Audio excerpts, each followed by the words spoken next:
Assalamualaikum warahmatullahi wabarakatuh. Salam hangat dari saya Pade.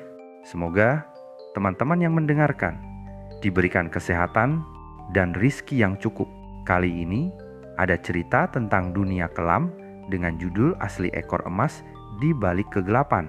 Sebelum mulai ceritanya, sempatkan berdoa terlebih dahulu agar terhindar dari gangguan saat mendengarkan. Jangan lupa klik subscribe dan tekan juga lonceng notifikasinya agar bisa mendengarkan lebih banyak kisah dari saya. Untuk teman-teman yang punya cerita mistis, juga bisa dikirimkan lewat email yang tertera. Dan tanpa basa-basi lagi, mari kita simak ceritanya. Ratna tidak pernah menyangka hidupnya akan berujung pada pilihan yang begitu kelam.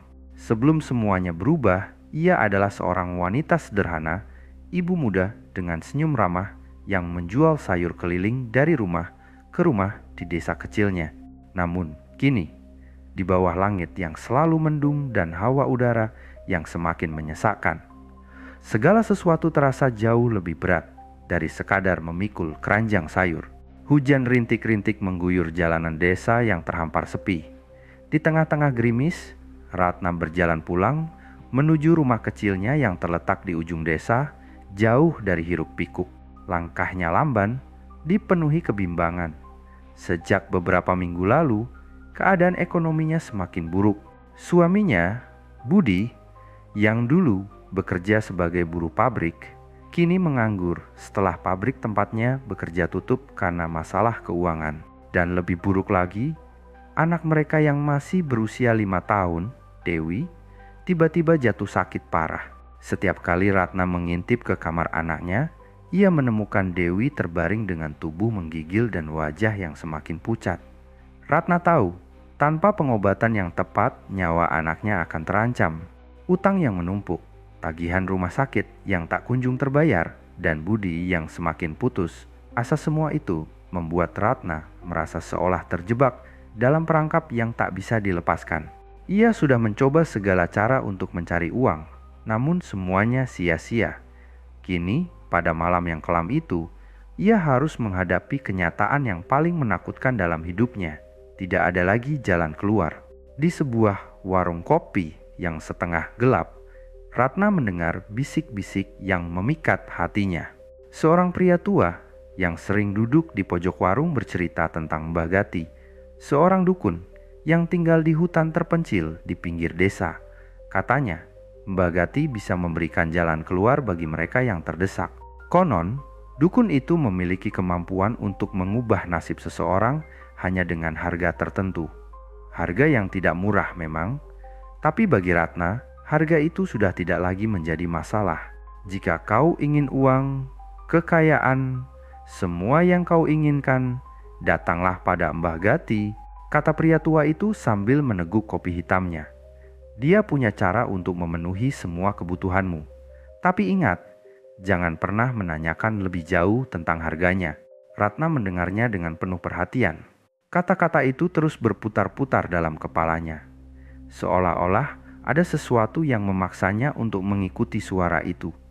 Meski ada perasaan aneh yang merayap di hatinya.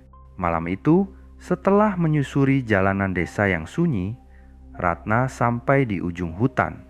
Hutan itu terasa seperti tempat terlarang, dengan pepohonan yang menjulang tinggi dan suara angin yang berbisik di antara ranting-ranting.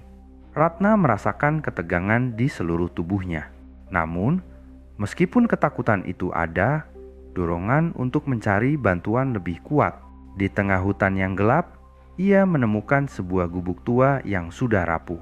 Di depan pintunya, sebuah lentera menyala redup.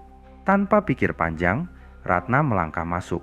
Di dalam, seorang wanita tua dengan wajah keriput dan mata tajam tengah duduk di atas tikar. Mbah Gati memandangnya dengan sorot mata yang tak bisa dijelaskan seperti menyelidik jiwa Ratna. Suasana di dalam gubuk itu terasa panas, meskipun api di perapian hampir padam. Bau dupa dan kemenyan memenuhi udara, menciptakan suasana yang lebih mistis. "Jadi, kau datang juga?"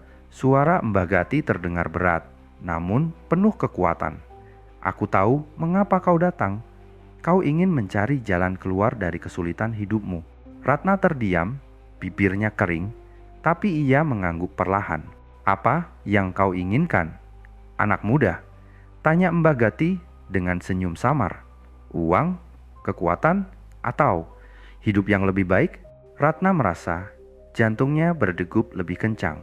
Tanpa berpikir panjang, ia mengungkapkan permohonannya. Saya ingin uang, Mbah.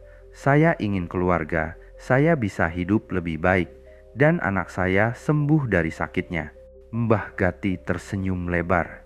Senyuman itu bukan senyuman biasa.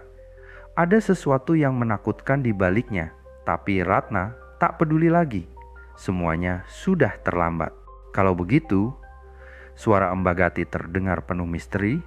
Aku bisa memberikan apa yang kau inginkan. Tapi ingat, kau harus siap membayar harganya. Ratna menelan ludah. Apa harga yang harus saya bayar? Mbah Gati menjawab dengan tenang. Segala sesuatu ada harganya. Untuk kekayaan yang kau inginkan, kau harus menyerahkan sedikit darah. Tidak banyak. Cukup untuk memulai. Pilihlah hewan apa yang akan menjadi tumbalnya. Ratna mendengus pelan, terperangah. Namun keputusannya sudah bulat. Ia mengangguk, mengiyakan tawaran itu tanpa sadar akan konsekuensinya.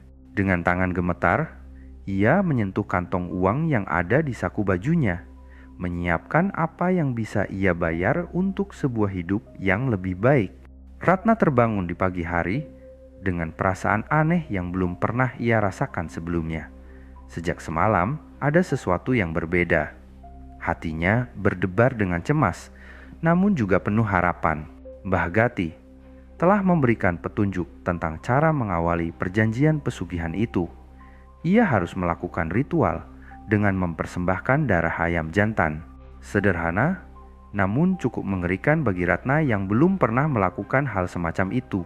Namun, tak ada lagi keraguan di dalam dirinya. Dalam keputusasaan, ia memutuskan untuk mengikuti apa yang sudah disepakati.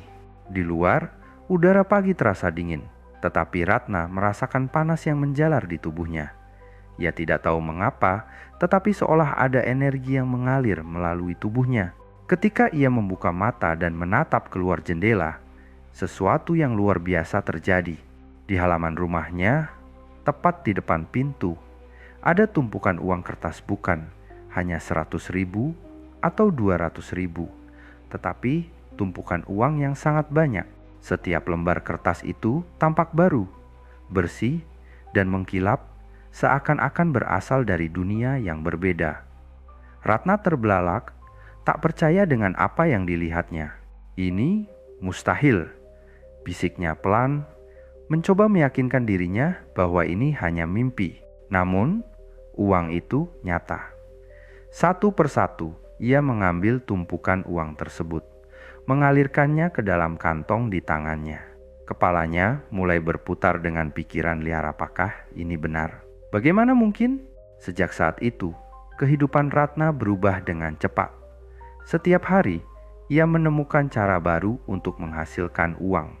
Toko kelontong yang selama ini sulit untuk berkembang kini ramai, dengan pelanggan yang datang dari luar desa. Bahkan, tak jarang ada orang yang datang dengan mobil mewah untuk membeli sayur dari Ratna. Hasil jualannya melonjak pesat, melebihi yang pernah ia impikan.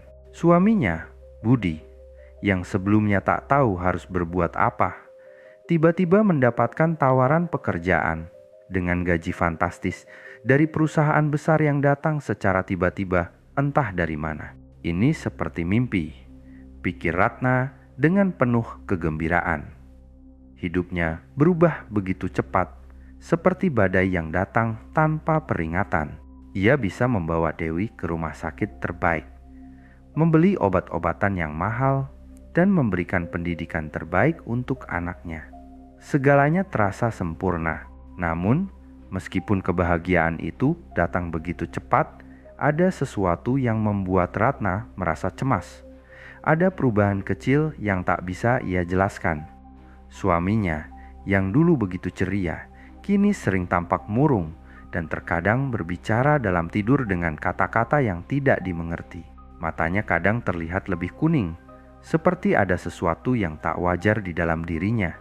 Bahkan tubuhnya terasa lebih kurus dari sebelumnya, meskipun ia selalu makan lebih banyak dari sebelumnya. Ratna mulai merasa ada yang tidak beres. Namun ia tak bisa mengabaikan kebahagiaan yang datang bersama kekayaan itu. Suatu malam, ketika Ratna sedang duduk di meja makan, ia melihat sesuatu yang tak bisa ia lupakan. Dewi, yang sebelumnya sembuh dan kembali ceria, tiba-tiba terjatuh dari tempat tidur dengan tubuh menggigil hebat. Wajahnya pucat dan lehernya ada bekas merah seperti gigitan. Ratna panik dan segera memanggil Budi, tetapi suaminya hanya terdiam, seolah tak merasa apa-apa. "Kenapa ini terjadi, Budi?" tanya Ratna dengan suara bergetar. "Apa yang terjadi pada Dewi?" Budi hanya menggelengkan kepala, dan ketika Ratna melihat wajah suaminya, ia menyadari bahwa matanya kini memiliki kilau yang berbeda seperti dua bola api kecil yang menyala di dalamnya. Malam-malam setelahnya semakin gelap. Ratna mulai mendengar suara-suara aneh dari dalam rumah. Suara yang terdengar seperti bisikan ular merayap perlahan di telinganya. Ia merasakan hawa yang semakin panas di sekitar rumahnya. Dan meskipun pintu dan jendela sudah terkunci rapat, ada sensasi aneh yang membuatnya tak bisa tidur dengan nyenyak. Kadang-kadang, ketika ia memandang ke cermin, ia merasa melihat sesuatu bergerak di balik bayangannya, sebuah sosok yang tak bisa ia kenali, tetapi terasa sangat akrab. Namun, Ratna tidak bisa mundur lagi. Kekayaan yang ia raih sudah terlanjur membawa keluarganya ke dalam arus yang tak bisa mereka hentikan. Hanya satu hal yang ia tahu, dengan pasti dunia mereka kini tak sama lagi. Dan semuanya terikat dengan kesepakatan yang tak bisa diubah. Seiring berjalannya waktu, kehidupan Ratna semakin diliputi oleh kegembiraan yang tidak pernah ia impikan sebelumnya. Uang terus mengalir deras, dan kekayaan yang melimpah tampaknya tak ada habisnya. Namun, ada bayangan gelap yang mengikuti setiap langkahnya. Keanehan demi keanehan terus terjadi. Suami dan anaknya mulai menunjukkan perubahan yang semakin aneh, dan Ratna mulai merasakan sesuatu yang mengancam dari dalam dirinya sendiri. Suatu malam, ketika ia sedang berjalan pulang setelah menutup toko, Ratna merasa langkahnya semakin berat. Ada sesuatu yang menggelayuti pikirannya. Begitu sampai di rumah, ia melihat Budi yang sedang duduk di ruang tamu. Wajahnya terlihat lebih pucat dari sebelumnya, dan matanya kini memancarkan cahaya merah yang menakutkan.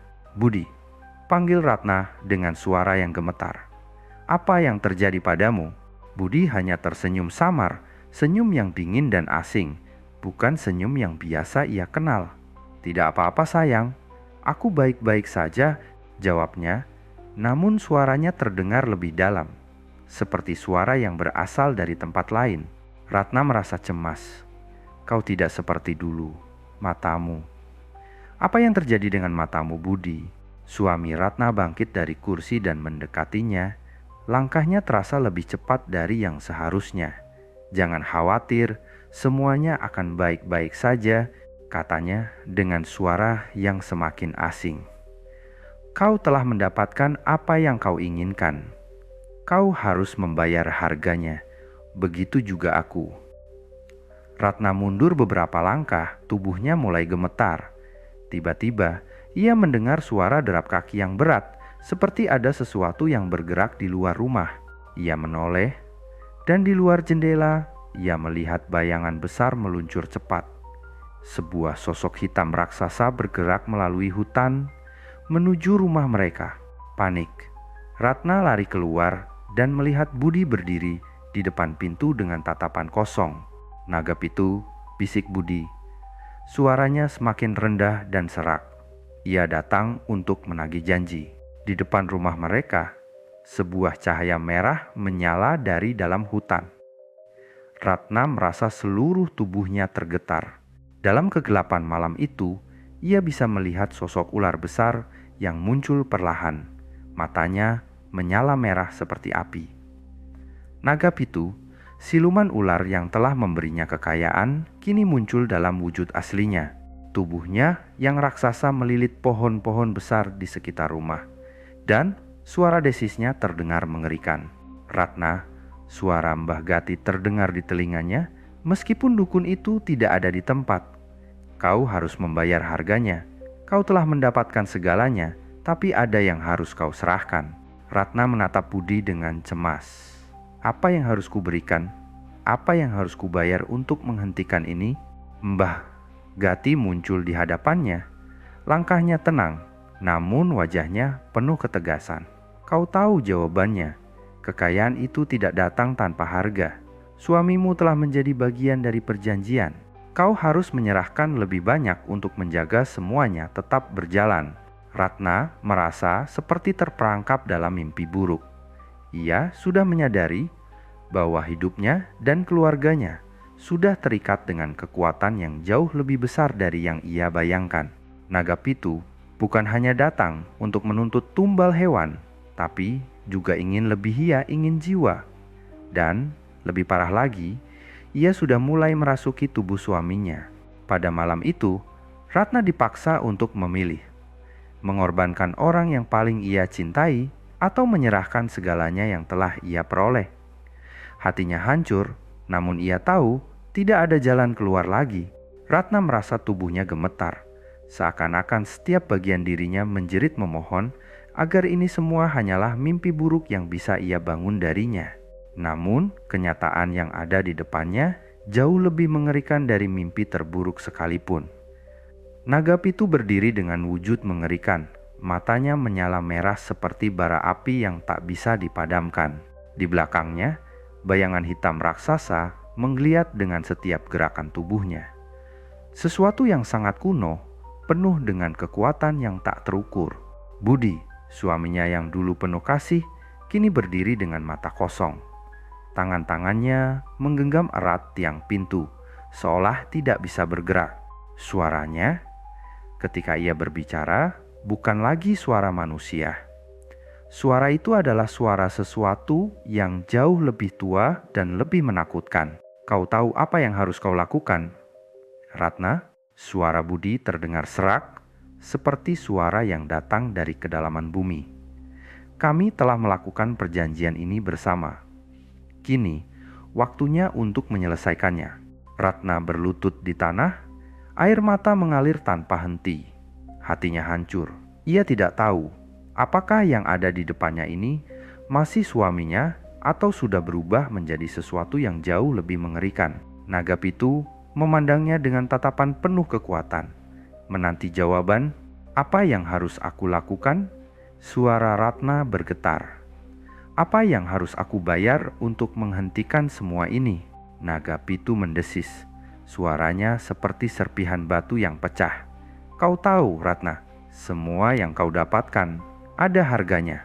Kekayaan, kekuatan, kehidupan semuanya memiliki imbalan yang harus dibayar. Kini, kau harus memilih apa yang kau cintai paling dalam atau apa yang kau inginkan. Ratna menunduk, terisak. Semua yang ia miliki, semua yang ia perjuangkan telah berubah menjadi kutukan. Ia tahu bahwa meskipun ia memilih untuk menyerahkan apapun yang diminta, tak ada jaminan bahwa keluarganya akan bebas dari penderitaan. Tidak ada jalan keluar kecuali satu pilihan mengerikan yang hanya bisa mengakhiri semua ini. Budi semakin gelap di mata Ratna. Wajahnya yang dulu penuh dengan cinta kini menjadi sosok yang asing. Perlahan, tubuh Budi melunak dan suara ular kembali terdengar mengelilingi rumah mereka. Di luar, Ratna melihat sosok-sosok bayangan lain mulai muncul dari balik pepohonan di hutan, membawa aura yang lebih gelap. Anakmu, suara Mbah Gati terdengar tiba-tiba, membalikkan perhatian Ratna ke arah gubuk di depan rumah. Anakmu adalah pilihanmu. Jika kau memilih untuk melindungi keluargamu, maka anakmu akan menjadi korban. Kau bisa mengambilnya atau mengorbankannya. Pilihlah dengan bijak. Ratna merasa hatinya hancur. Dewi, anak yang ia cintai lebih dari segalanya, kini terbaring sakit di dalam rumah. Ia tahu Jika memilih untuk menyelamatkan Dewi, maka perjanjiannya akan berakhir dengan kehilangan yang lebih besar lagi. Namun, jika ia memilih untuk menyerahkan Dewi, semuanya akan berakhir, semuanya akan kembali seperti semula. Dengan jantung yang berdetak kencang, Ratna mengambil keputusan yang mengerikan. Ia tahu jika ia mengorbankan Dewi, keluarganya akan terbebas dari kutukan ini, namun ada harga yang harus dibayar. Aku memilih. Suara Ratna terdengar putus asa namun penuh tekad. Aku menyerahkan anakku. Itu harga yang harus aku bayar. Ratna berjalan ke dalam rumah, mendekati Dewi yang terbaring lemah di atas ranjang. Air mata mengalir deras di wajahnya. Namun ia tahu tak ada pilihan lain. Perlahan ia mengangkat tangan, menyiapkan pisau kecil yang dibawa dari dapur. Hati Ratna hancur. Namun ia tahu bahwa ini adalah satu-satunya cara untuk menghentikan kekuatan yang telah menguasai hidupnya. Ketika pisau itu menyentuh kulit Dewi, sebuah teriakan mengerikan menggaung di seluruh desa. Cahaya merah yang menyala di luar rumah semakin terang, membakar langit malam. Tiba-tiba, sosok Nagapitu muncul di hadapan Ratna. Matanya memancarkan kekuatan yang menakutkan. Namun, sesuatu yang tak terduga terjadi. Saat darah Dewi menyentuh tanah, tubuh Nagapitu menggeliat, lalu mengeluarkan suara menakutkan yang menggetarkan seluruh tubuh Ratna. Sosok ular raksasa itu terjerat dalam kesakitan, dan Ratna merasakan hawa yang begitu berat di sekelilingnya. Sesuatu yang lebih gelap muncul dari bayangannya, lebih tua dan lebih berbahaya. Perjanjian ini tidak akan pernah berakhir, Ratna. Suara Nagapitu menggema. Kau memilih dengan cara yang salah. Harga ini lebih besar dari yang kau kira. Ratna, yang terjatuh ke tanah, merasa tubuhnya lemah. Namun, ia tahu bahwa ia telah mengorbankan lebih dari yang bisa ia bayangkan. Bukan hanya anaknya, tetapi jiwanya sendiri juga telah tercemar. Ratna terjatuh ke tanah, terengah-engah, tubuhnya lemas dan matanya terpejam. Kegelapan memenuhi ruang di sekelilingnya, sementara suara Nagapitu terus mengiang dalam pikirannya. Ada sesuatu yang berubah di dalam dirinya, sesuatu yang lebih buruk daripada kematian itu sendiri. Ia merasakan ada ikatan yang tak terlihat menariknya semakin dalam ke dalam kegelapan. Dunia terasa terbalik, dan ia tak tahu bagaimana bisa kembali. Namun, dalam keputusasanya, sebuah cahaya kecil muncul di ujung pikirannya. Itu adalah ingatan tentang masa-masa bahagia bersama Dewi, Budi, dan keluarga mereka. Ia teringat betapa ia dulu berjuang untuk kehidupan yang lebih baik, berusaha melepaskan diri dari kemiskinan, dan berkorban banyak demi keluarga tercinta. Air mata mengalir deras di wajahnya, karena ia menyadari betapa jauh ia telah melangkah. Jauh melebihi batas yang bisa ia bayangkan. Ratna membuka matanya perlahan. Di hadapannya, Nagapitu kini terkulai lemah. Tubuhnya tergeletak di tanah, seolah terkuras habis dari kekuatan yang sebelumnya menyelimutinya. Namun, bukan tanpa harga. Sesuatu yang jauh lebih mengerikan mulai menyusup ke dalam dirinya. Kegelapan yang ia pilih telah merasuki jiwanya, membuatnya semakin terpisah dari kemanusiaannya. Apa yang telah kau lakukan? Suara Mbah Gati terdengar jelas di telinganya. Kau tak bisa menghentikan ini. Tak ada jalan mundur. Sekali kau memilih jalan ini, tak ada penebusan yang bisa membebaskanmu. Ratna merasakan tubuhnya semakin lemah, seolah-olah nyawanya terhisap sedikit demi sedikit. Ia bisa merasakan kekuatan gelap yang kini berakar di dalam tubuhnya, menyeretnya lebih dalam ke dalam penderitaan yang tak terlihat. Di luar, suara desisan ular semakin keras, sementara Budi, suaminya, terus berdiri, matanya kosong, tidak lagi mengenali siapa dirinya. Ratna melihat sosok anaknya, Dewi, terbaring di lantai dengan wajah pucat. Ada darah yang mengalir dari tubuh Dewi, tetapi itu bukan darah manusia. Itu adalah darah yang lebih gelap, lebih tua. Ketika Ratna mendekat, Dewi membuka matanya, tetapi matanya kosong, tidak ada kehidupan di dalamnya. Dewi berkata dengan suara yang sangat berbeda dari yang biasanya.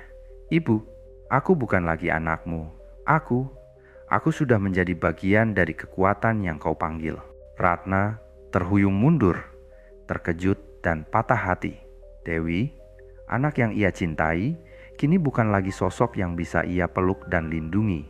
Dewi telah berubah menjadi bagian dari kekuatan gelap itu. Ia menyadari bahwa setiap pilihan yang ia buat telah mengarah pada kehancuran, bukan hanya bagi dirinya, tetapi juga bagi orang yang paling ia sayangi. Mbak Gati muncul kembali di hadapannya, kali ini dengan wajah yang lebih menakutkan. Wajah yang memancarkan kebijaksanaan dan kegelapan yang mengerikan. "Kau telah memilih dengan harga yang tinggi, Ratna. Semua yang kau lakukan tidak akan membawa kebahagiaan, melainkan kebinasaan. Untuk melawan takdir ini, kau harus membayar lebih dari sekadar jiwa." Ratna menatapnya dengan mata yang penuh keteguhan. "Apa yang harus aku lakukan untuk menghentikan ini? Apakah ada cara untuk menebus apa yang telah aku lakukan?" Mbah Gati tertawa pelan.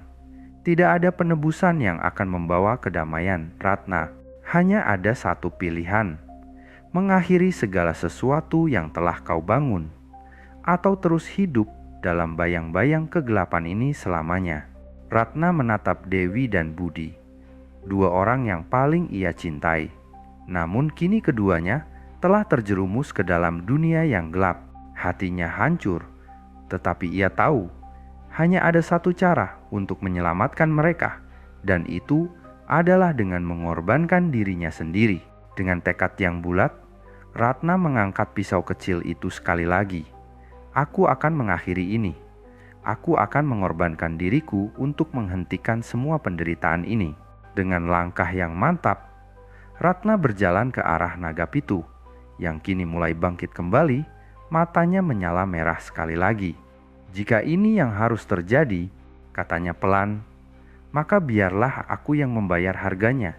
Naga pitu mendesis, suaranya semakin keras. "Kau memilih untuk mengakhiri perjalananmu, Ratna. Tetapi ingatlah, tak ada yang bisa kembali setelah melangkah ke dalam dunia ini. Kekuatan yang telah kau panggil akan terus hidup meskipun tubuhmu tidak ada." Dengan suara desisan terakhir, Ratna menancapkan pisau ke tubuh naga pitu, dan dalam sekejap, seluruh dunia terasa terbalik. Cahaya merah yang menyala di sekitar mereka meredup, sementara tubuh naga pitu terpecah, menyisakan kehampaan yang mengerikan. Ratna merasakan tubuhnya runtuh, dan dunia mulai gelap. Ia tahu, akhirnya semua penderitaan ini berakhir. Namun, ada satu hal yang ia pelajari. Tak ada kebebasan tanpa harga, dan tak ada penebusan tanpa pengorbanan. Ratna terbaring di tanah, matanya tertutup rapat, dan suara dunia di sekitarnya mulai menghilang. Sesaat, ia merasa seluruh tubuhnya hancur. Tapi ada juga perasaan yang datang, perasaan ringan, seperti beban yang akhirnya terlepas. Tak ada lagi naga pitu, tak ada lagi suara desisan ular atau bayang-bayang yang mengancam. Semua itu hilang, terhempas oleh pengorbanannya. Dunia terasa hening, seperti setelah badai yang menyapu segala sesuatunya.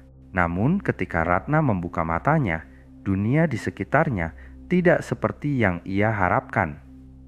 Ia berada di sebuah tempat yang tidak dikenal, sebuah dunia yang gelap, dipenuhi kabut hitam yang mengambang. Ada suara langkah kaki yang terdengar samar, dan sebuah suara yang sangat familiar terdengar di telinganya. "Ibu." Ratna menoleh dan melihat Dewi, anak yang ia cintai, berdiri di hadapannya.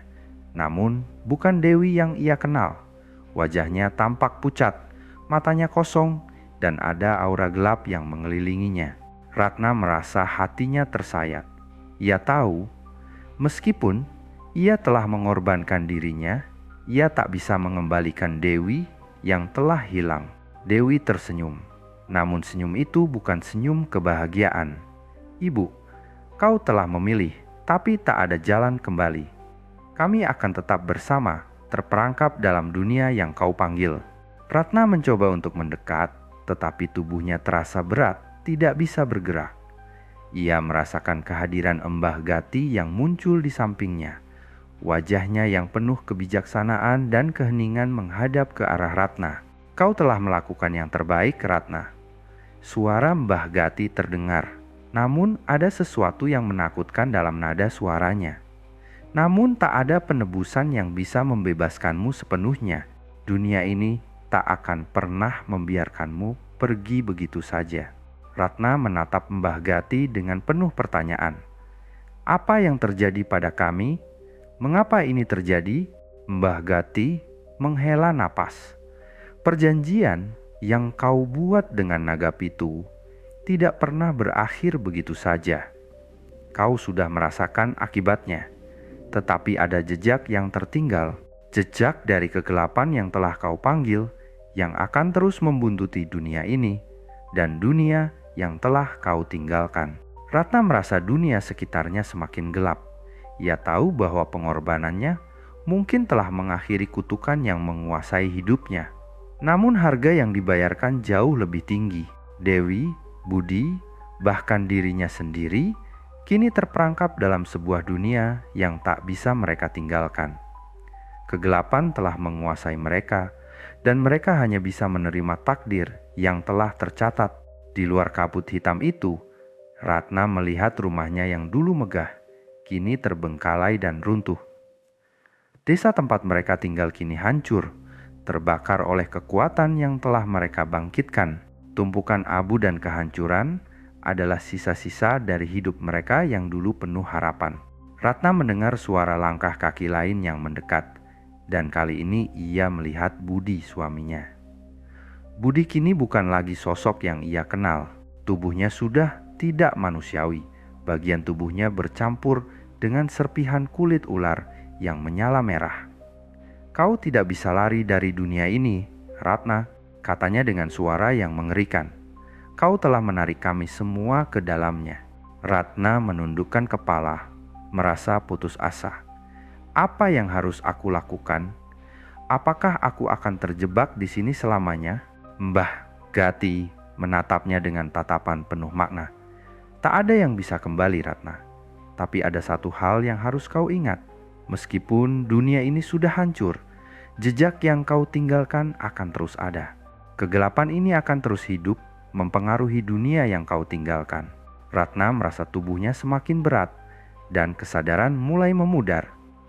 Namun, sebelum ia sepenuhnya terjatuh dalam kehampaan, sebuah suara lain terdengar, suara yang sangat lembut namun penuh dengan harapan. "Maafkan aku, Ibu." Ratna membuka matanya dan melihat Dewi berdiri di hadapannya, tetapi kali ini Dewi tidak lagi tampak seperti sosok yang terperangkap dalam kegelapan. Mata Dewi yang kosong perlahan kembali bersinar dengan kehidupan, dan wajahnya yang pucat mulai menghilang berganti dengan senyum yang tulus. "Ibu, meskipun kau terperangkap, aku akan selalu bersama kau. Dunia ini tak akan selamanya gelap. Ada harapan yang bisa tumbuh dari dalamnya." Ratna merasakan sebuah kehangatan yang mengalir dalam dirinya, sesuatu yang selama ini hilang. Dengan perlahan, ia menyadari bahwa meskipun dunia yang mereka kenal telah hancur, ada bagian dari dirinya yang masih bisa memberikan harapan. Meskipun terperangkap dalam dunia gelap, mungkin saja masih ada cahaya yang dapat ditemukan, meskipun hanya sekelumit.